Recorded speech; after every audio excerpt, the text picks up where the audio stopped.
Hello, welcome again. We are solving GATE 2021 Mechanical Engineering Paper 1. Question number 18 is a prismatic bar PQRST is subjected to axial loads as shown in the figure. The segment having maximum and minimum axial stresses respectively are. So this is the bar having segment PQRS and T. Okay, and this is fixed at one end, and 10 kilonewton load is at Q, and 15 kilonewton load is at R, and at S there is 20 kilonewton load at T, there is 25 kilonewton. So the segment having maximum and minimum stresses respectively are option A QR and PQ, option B ST and PQ, C QR and RS, D ST and RS. Okay. Now this fixed end can be replaced by the load P, because and P is the resistance provided by this fixed end. Okay. So this P will be equal to the algebraic summation of all the loads with their sign. So it is 25 and 15 your rightward, and 20 and 10 your leftward. So net P comes out as 25 plus 15 minus 20 by minus 15. So that is 10 kilonewton. So this P will be 10 kilonewton. Okay. Now we can consider each part separately. So considering this part PQ. Okay. So PQ is your 10 kilonewton. Okay. This is your 10 kilonewton. Okay. P your 10 kilonewton. Sorry. Let us apply a load. P is your 10 kilonewton. So let us apply P10 here, and we have to balance this load for this part. So apply this 10 kilonewton load. Okay. So if we are applying 10 kilonewton load here, so we have to apply 10 kilonewton load to this part also. Okay. So this 10 kilonewton load will be transferred to next part. Okay. So this force will balance this, and this will transfer to next part. And then in the next part, there is already 10 kilonewton load, so total load will be 20 kilonewton. Okay. And this load will be at 20 kilonewton.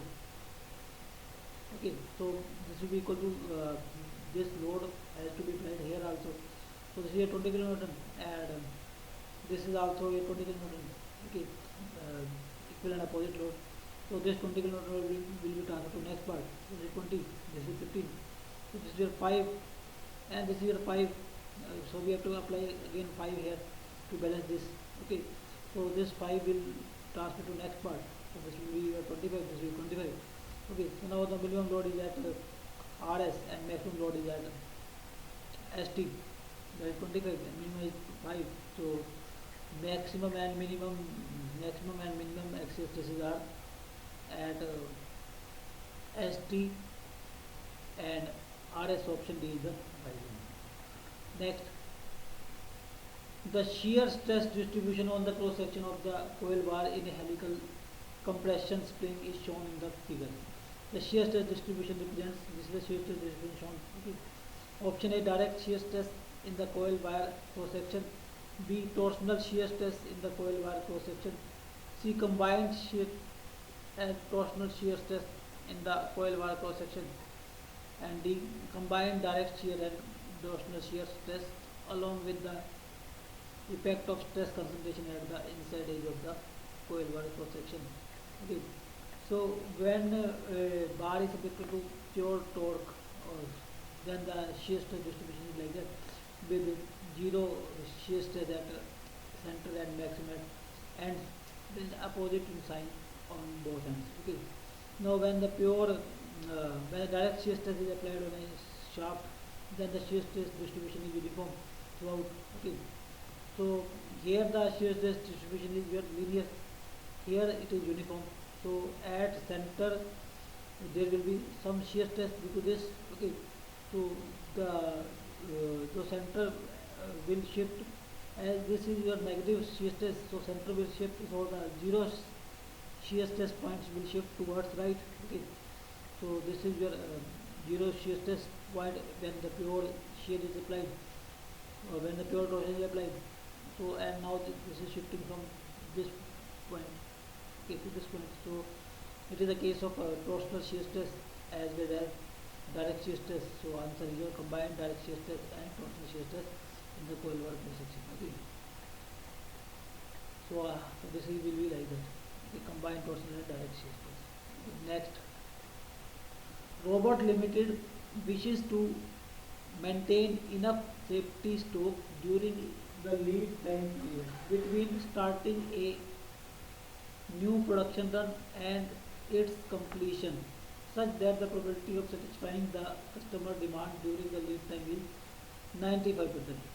The lead time period is 5 days and daily customer demand can be assumed to follow the Gaussian or normal distribution with mean 50 units and standard deviation of 10 units using pi inverse 0.95 is equal to 1.64, where pi represents the cumulative distribution function of the standard normal random variable, the amount of safety stock that must be maintained by Robot Limited to achieve this demand fulfillment. Probability of the for the lead time mean is the dash unit. Probability for the lead time. Okay. Round up to 2 percentages. Okay. Here the mean demand is given as 50 units, as standard deviation as 10 units. Okay. And with the probability of 95%, the pi inverse value is your 1.64. Okay. Let x be the demand when the probability here 95%. Okay. So then this function is given as, okay, using this cumulative distribution function is given as, okay. So this, so it is z. Okay. So z is x minus mu by sigma, where x is your demand with 95% probability, and mu is your mean. Okay. And sigma is your standard deviation. Okay. So putting the value here, z as 1.64. Okay. And mu is your 50 and sigma is your 10, we can get x as 66.4. So this is the demand when the probability is 25%. Okay. Now the lead time is given as 5 days. Okay. So the safety stock we have to maintain with 95% probability is demand into demand per day. This is demand per day, so 50 demand per day. So demand per day into lead time. Okay, so that is x into t. So 66.4 into 5, that is 332 units. So answer is 332 units.